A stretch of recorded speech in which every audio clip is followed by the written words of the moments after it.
The case of Robert Allen Bekowitz is a disturbing crime that took place in Detroit, and as far as I could tell, very little resources in regards to images are available. And what actually is accessible is incredibly graphic, so the images you will see are going to be heavily censored, if not just totally blurred over. On July 14th, 1982, what began as a quiet evening watching television transformed into a 3-day nightmare. Robert, born in 1948, was a 33-year-old American biker living in northwest Detroit. His life had been marked by early trauma and hardship. Robert and his brother Gerald were raised in an orphanage after being abandoned by their parents. Neighbors often described Robert as a troubled man who often spoke about how he was beaten during his time at the orphanage. Despite his difficult upbringing, he had established a decent enough life for himself in Detroit. Robert was known to be a gun enthusiast, keeping dozens of firearms in his basement apartment. This detail would become tragic as his own weapons would ultimately be used against him. He stood at 6 feet 4 inches tall and weighed about 250 pounds. The only safe for work image of Robert I could find is the one on screen, which doesn't even appear to be an actual photo, but rather it seems to be some sort of digital rendering. Two other key individuals in this case are named James Glover and Janine Clark. Glover, 37 years old at the time of the incident, was reportedly Robert's friend.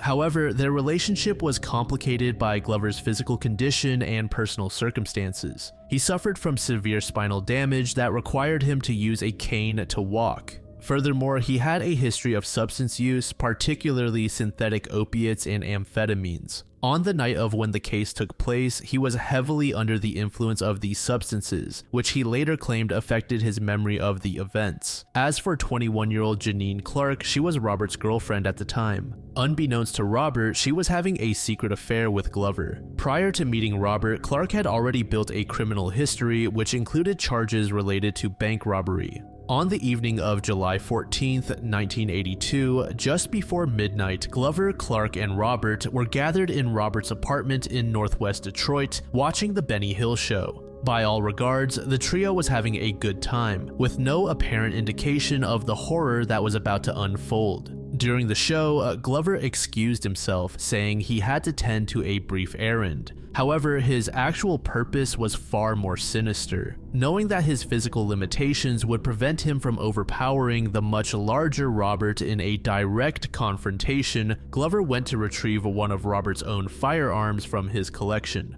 Armed with a .45 caliber handgun, Glover returned to the living area where Robert sat unsuspecting with Clark. Without warning, he positioned himself behind Robert and fired a single shot into the back of his head, killing him instantly. After the shooting, Glover proceeded to stab the already dead victim 83 times. What followed the murder was a 3-day substance-fueled binge that involved necrophilia, abuse, mutilation, and the dismemberment of Robert's corpse. The pair began by stripping themselves naked and partially removing Robert's clothing. Clark retrieved a kitchen knife and began hacking away at Robert's privates, while Glover documented the acts with a camera. The photographs recovered from the scene would later become crucial evidence, showing Clark smiling and appearing to enthusiastically participate in the horrible acts. The activities escalated to include acts with body parts, as the perpetrators used dismembered portions of Robert's body for gratification. Numerous photographs show both Clark and Glover posing with various body parts in disturbing configurations. Using kitchen knives, a hacksaw, and axes borrowed from Glover's mother, they split the body into 14 separate pieces. Contrary to Clark's later claims of being held captive, substantial evidence emerged that she had multiple opportunities to leave during the 3-day period. Multiple witnesses reported seeing Clark and Glover outside the house several times since the day of the murder, including visiting a garage sale. On another occasion, Clark was seen leaving the apartment on her own to buy additional film for Glover's camera. Then a different neighbor heard a woman believed to be Clark outside the house at approximately 3:45 a.m. yelling to be let back inside. On July 20th, 1982, after 3.5 days of substance use and increasingly bizarre behavior, Clark contacted the Detroit Police Department and confessed to the crime. Initially, she claimed that Glover had forced her to participate in the terrible acts under threat of death, portraying herself as an unwilling victim of his coercion. When police arrived at the apartment, they discovered a downright horrific scene. Robert's remains had been scattered throughout the apartment in various plastic bags. The most damning evidence, however, came in the form of the photographs. Glover and Clark had extensively photographed their activities, creating a visual record of their crimes that would prove crucial during prosecution. When police moved to arrest Glover, they found him heavily sedated on a mixture of illegal substances. His condition was so severe that he appeared barely conscious. He was initially charged with second-degree murder, use of a firearm in the commission of a felony, and mutilation of a dead human body. He initially pleaded not guilty on grounds of diminished responsibility due to mental incompetency. Judge William Hathaway remanded Glover to the Wayne County Jail without bond and ordered him to undergo psychiatric evaluation.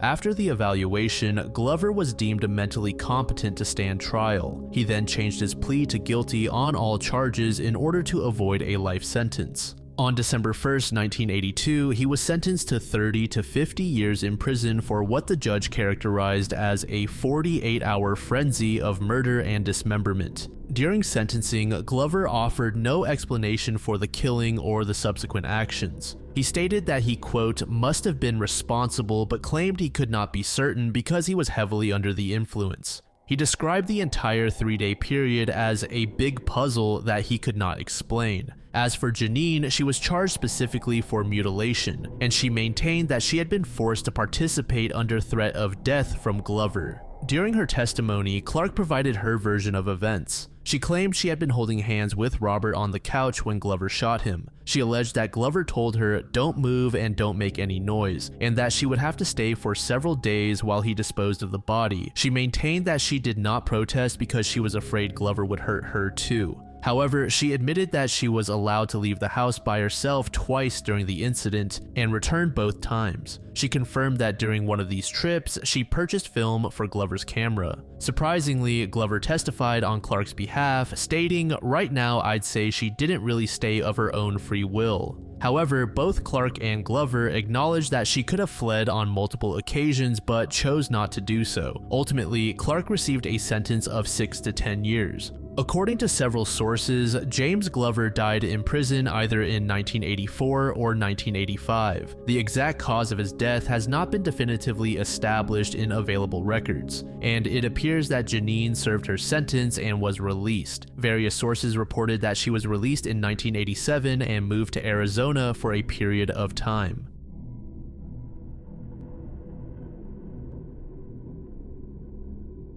Kaylee Titford was born in 2004 with two significant medical conditions, spina bifida and hydrocephalus. Spina bifida is a congenital condition affecting the spinal cord, while hydrocephalus involves an accumulation of cerebrospinal fluid in the brain. Her hydrocephalus was successfully treated through surgery, which meant she retained normal brain function. However, the spina bifida left her with a limited movement and sensation in her legs, requiring the use of a wheelchair for mobility. Despite these challenges, she attended Newtown High School in Powys, Wales, and was described by staff as funny, determined, and fiercely independent. She was insistent on doing everything possible for herself, refusing to allow others to push her wheelchair or even open doors for her. This independent spirit would make her eventual complete dependence on her parents all the more tragic. Despite her physical limitations, Kaylee excelled in wheelchair basketball and was considered a potential Paralympic candidate. Her former basketball coach, Steve Cox, remembered her natural talent, noting she could, quote, pop the basket quite easily, and we have high hopes she'd move on in sport. She was also involved in wheelchair tennis and was competitive in national wheelchair sports. However, an important point to bring up is her weight. Concerns emerged early in her life, leading to a concerted effort by professionals to work with the family to improve her diet and stabilize her weight. Initially, Sarah Lloyd Jones, Kaylee's mother, attended these appointments, but after the first session, Alun Titford, Kaylee's father, took over attendance instead. Between 2011 and 2013, there was notable success in weight management, for which the family received credit from healthcare professionals. However, when Kaylee was 9 or 10 years old, around 2013, the stabilization of her weight came to an end, and weight gain became an ongoing issue. This marked a critical turning point point where the family's engagement with professional support began to deteriorate. There was a history of missed appointments that ultimately led to the termination of various professional services. Healthcare professionals took the view that there was no point in scheduling appointments that were consistently not attended. This approach, while understandable from a resource management perspective, would later be criticized as failing to recognize the potential safeguarding implications of non-engagement. Physiotherapy services were terminated in 2017, and dietetic services were discontinued in 2018 after Lloyd Jones failed to make a new appointment. These were crucial services for someone with Kaylee's conditions, as physiotherapy helped maintain mobility and prevent complications, while dietetic support was essential for managing her weight issues. Kaylee's parents were well aware that various services were available to use, but nevertheless they chose to ignore them as time went on. This progressive isolation from support services created a dangerous situation where Kaylee's welfare was entirely dependent on her parents' care, with no external oversight. March of 2020, when the lockdown began, is when Kaylee entered the most tragic phase of her life. She never returned to school and became completely isolated from the outside world. Her mother repeatedly provided excuses to school officials about why Kaylee could not attend classes when schools reopened. The prosecution alleged that Kaylee had not used her wheelchair, which had become too small for her due to significant weight gain since the start of lockdown. This immobility trapped her in increasingly dire conditions. The loss of mobility was particularly significant as it practically stripped her of the limited amount of independence that Kaylee was able to hold on to. It also ended her ability to maintain any semblance of a normal life. During the lockdown period, Kaylee also became bedridden. The conditions in her specially adapted room in a specially adapted house deteriorated catastrophically. She was lying on filthy pads meant for puppies used for incontinence, which were not changed regularly. The room was also filled with bottles of urine from her catheter that were left unemptied and scattered around. Even bedding and clothing was soiled without being changed or cleaned for extended periods. The room became cluttered with takeaway food containers, including a deep-fat fryer and McDonald's packaging. A rotting flesh stench developed that was so intense paramedics felt physically sick. The fact that both parents continued to live in the house while allowing these conditions to persist demonstrated the extent of their neglect. During this critical period, Kaylee had not seen a medical professional for 9 months prior to her death. When Birmingham Children's Hospital contacted Lloyd Jones for a telephone appointment in May 2020, she did not indicate that help was needed for Kaylee. In August 2020, contact from a young person's lymphedema specialist was not taken up. Contact from a young people specialist was ignored, and contact from the Youth Intervention Service was declined. When Kaylee's non-attendance at school was queried after schools reopened in September 2020, Lloyd Jones made various excuses without disclosing what was really happening. This pattern of deception and avoidance effectively prevented any external agency from understanding the true extent of what Kaylee was experiencing. During lockdown, Kaylee also gained about 80 pounds, weighing over 300 total pounds by October of 2020. It was said that Kaylee ate takeaway meals for at least 5 days out of the week, and there was no attempt to control her diet. Fast forward to October 9th, 2020, Kaylee's father heard her screaming. Rather than investigating what was wrong or providing assistance, he instead texted Kaylee and told her to stop. When she continued to scream, he sent another text with the same message. He did not go to see what was wrong or get whatever help she needed. The next day, Kaylee was found dead in her bedroom. When emergency responders arrived, they encountered conditions that were described by the court as unfit for even an animal. Paramedics reported maggots feeding on her body and in her bedding, with flies swarming throughout the room. The stench was so overwhelming that experienced emergency workers felt physically sick, with some of them vomiting. Ulcers covering her lower body were described as the worst an expert had ever seen, and her toenails had not been cut for 6 to 10 months. Dr. Amrit Whitaker, a forensic entomologist from the University of Winchester, analyzed the case and determined that maggots found on the body had been feeding on her for at least 48 hours before her death, possibly longer. Dr. Whitaker added that the conditions of the room were optimal for housefly colonization, which was evident in the houseflies and larvae within Kaylee's infected sores. Dr. Derek James, the pathologist who examined Kaylee, determined that her cause of death was, quote, inflammation and infection in extensive areas of ulceration arising from obesity and its complications, along with spina bifida and hydrocephalus. The examination suggested that Kaylee had not been properly bathed in many weeks.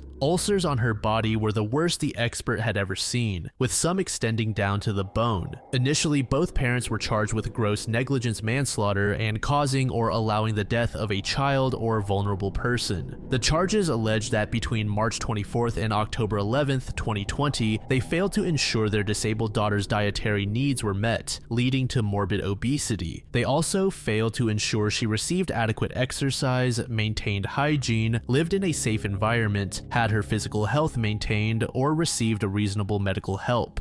Sarah Lloyd Jones, who acted as Kaylee's primary caretaker, initially pleaded not guilty. However, she changed her plea and admitted manslaughter by gross negligence in December 2022. She admitted that she did not take proper care of her daughter, which gave way for foreseeable risk of death. Alan Titford, Kaylee's father, denied all charges and proceeded to trial at Mold Crown Court. During his testimony, when asked why he had let his daughter down so badly, he simply said, "I'm lazy." He claimed that Lloyd Jones was responsible for looking after Kaylee and that he did not feel comfortable caring for her after she reached puberty. However, in cross-examination, he accepted that he was as much to blame for Kaylee's death as her mother. His attempt to shift responsibility to Lloyd Jones was rejected by both the jury and the judge, who found both parents equally culpable. On February 6, 2023, the jury returned a unanimous guilty verdict for gross negligence manslaughter. Both parents received 6 to 7 years imprisonment. However, later that same year, Titford's sentence was increased to 10 years, while Lloyd Jones's sentence was increased to 8 years.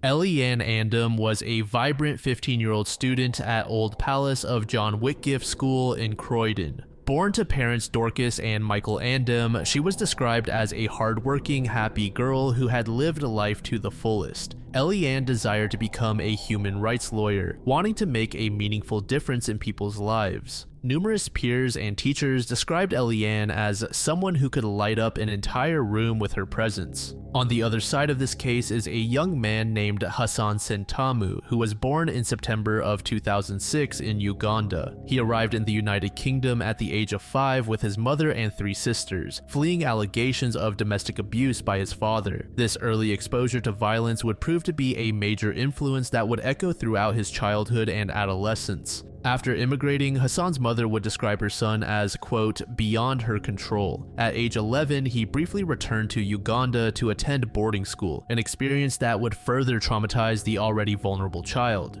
During this period, he reported being constantly attacked with a metal pole. Upon his return to the UK, those around him noticed significant changes in his behavior and demeanor. Previously, while challenging, his behavior had not yet escalated to an extreme level of violence. Hassan's first recorded act of violence occurred in November 2018 when he was just 12 years old. He produced a knife during a classroom lesson, pointed it at his chest, and told a teacher he wanted to take his own life. When disarmed by school staff, Hassan initially claimed he had brought the knife for use in cooking lessons. The consequence for this first incident was minimal. He essentially just received a youth warning from police. This light response would be the first of many missed opportunities to intervene meaningfully in Hassan's escalating pattern of violence. By February 2019, when Hassan was 12 years old, his mother's inability to manage his increasingly difficult behavior led to his placement in foster care, where he would remain until December 2021. However, foster care worsened Hassan's behavior as he evolved to also threaten to harm animals. In one instance, he said that if he did not get his way, he'd cut off a cat's tail. Additionally, his habit of threatening his own well-being continued. On one occasion, he drank shower gel and attempted to get his hands on weapons. In March 2019, while on a school residential trip, Hassan threatened a fellow student with a weapon after feeling that he was being mocked.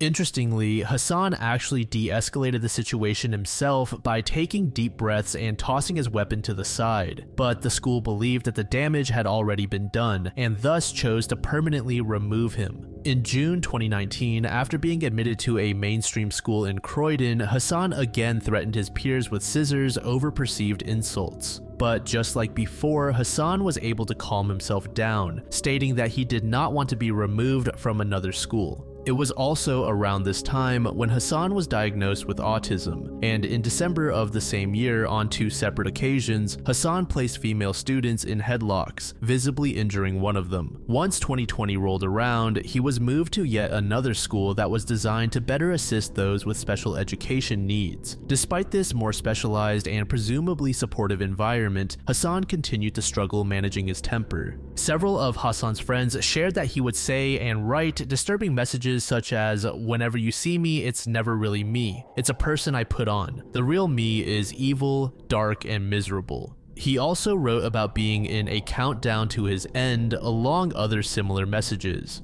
Sometime in 2023, Hassan began dating a friend of the previously mentioned Eliane. The relationship was turbulent and quickly soured. Hassan sent the girl a text message saying, "Your energy is dead. I'm not ready for a relationship. All the best." Then in September of 2023, tensions escalated when Hassan encountered Eliane and her friends at the Whitgift Center. The group, including his ex-girlfriend, teased him and threw water over him. This perceived disrespect triggered something in Hassan, who spent that night brooding and plotting his response. Ominously, he told a friend, "Bro, I can't let this slide."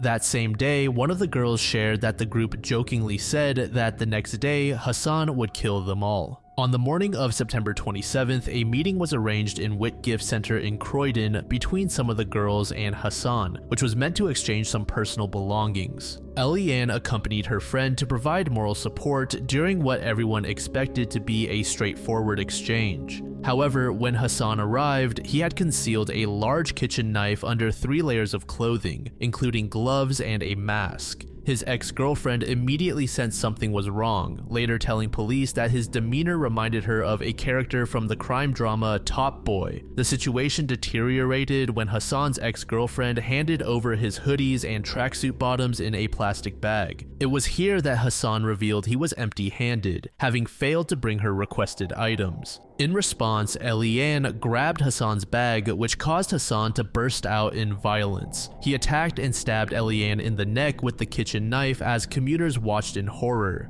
The young girl ultimately succumbed to her injuries despite immediate attention. After the attack, Hassan fled the scene immediately, disposing of the murder weapon. However, he was quickly captured as he was arrested just 90 minutes later by Metropolitan Police. There was overwhelming evidence proving that Hassan was guilty of the murder, but nevertheless he pleaded not guilty. His defense team attempted to argue that his autism affected his ability to exercise self-control. They presented evidence of Hassan's traumatic childhood, including his experience fleeing domestic violence in Uganda and periods in foster care. They argued that, quote, Hassan's violent streak, his anger, his outbursts did not come out of nowhere. He was not born with them. They come from his lived experiences from when he was a little boy.